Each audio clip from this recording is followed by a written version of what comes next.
Republicans up to charges of obstruction, an argument the Democrats are sure to use as they try to win back seats in swing state contests. Let's remind you now of the main world news headlines here live in Paris. At least 50 civilians are dead, including children. Médecins Sans Frontières says a hospital in support in northern Syria has been destroyed by missiles. The United Nations says 5 medical facilities and 2 schools have been hit in Idlib and Aleppo. Kurdish backed through Syria forces have taken the border town under control of the Islamic State group. The advance pushes closer to the town of Azaz. This is why Turkey warns that border town must not be taken. Turkey has been shelling the Kurdish forces since Saturday. Talk of a Brexit heats up. The French President François Hollande received here welcoming UK's David Cameron to Paris.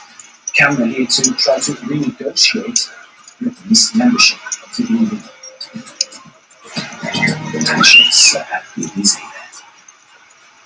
there. Starting off the business, we're going to find it here, to say, beginning with anger in Brussels, where thousands of city workers took to the streets. Tell us about it.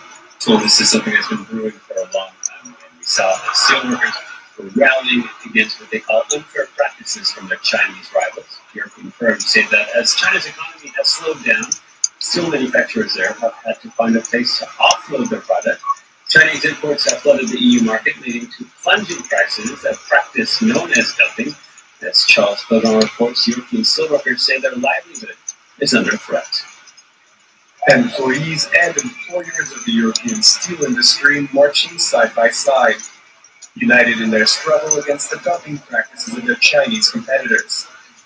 Thanks to heavy subsidies, Chinese steel production has boomed, leading to oversupply in Europe and a drop in prices. The 400 million economic capacity is not the previous driving for 150 million per year. But should be import policies support subsidized steel. This is the goal. Chinese steel imports to the EU have soared from 4.5 million tons in 2014 to a projected figure of 7 million tons for last year. This has caused the price of steel to fall from 600 euros per ton last summer to 350 euros per ton currently. Overproduction isn't the only issue. Members of the European steel community believe that differing industry regulations have also played their part in rigging the game in China's favor. In Europe, we have to pay for CO2 certificates, which is not the case for China. In China, the amounts of CO2 that are emitted per ton of steel are higher than in Europe, and it is imported without any taxation. The protests were also held to stop China from being granted the status of a market economy by the World Trade Organization. They claim this would grant Chinese steel unfettered access to European markets and would push European steel closer to the brink. Studies suggest that 3.5 million jobs will be at risk when this will happen. The European steel industry has received the support of many European officials, such as French Economy Minister Emmanuel Macron.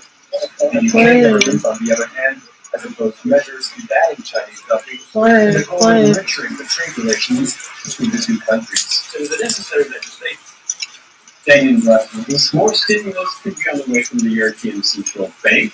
ECB President Mario Draghi said he will not hesitate to act to do what's necessary to lift inflation, which stands at 0.4% in the Eurozone, off the ECB's target of 2%.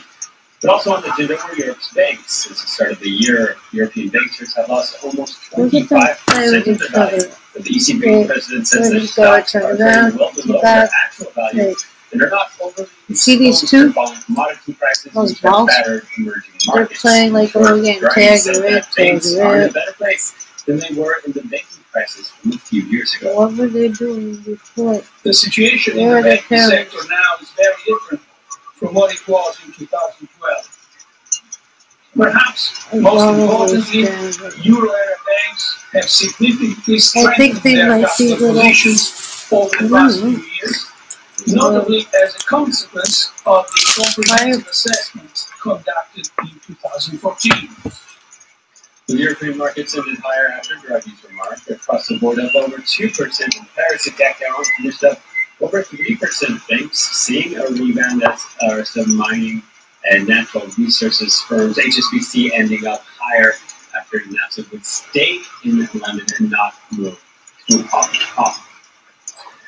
first train to connect China and Iran arrived in Tehran on Monday, loaded with Chinese goods. Iran officials said it marks the revival of the ancient Silk Road. The road took 14 days to make the 9,500-kilometer journey from Kazakhstan and Turkmenistan, but officials say they have an even grander vision for the future.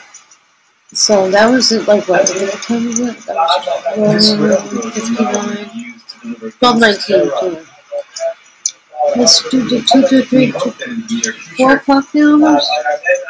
We can create a railroad. Can't see Manhattan. Why? Is it snow? Is it fire? What is it? Staying with an automotive theme, but a bit flashier. Perhaps the closest James Bond ever came to the perfect marriage was with his Aston Martin. That makes me You nervous. have to keep your hands on one too. That is, if your pockets are deep enough. I like to stop. James Bond caught some men with from the movie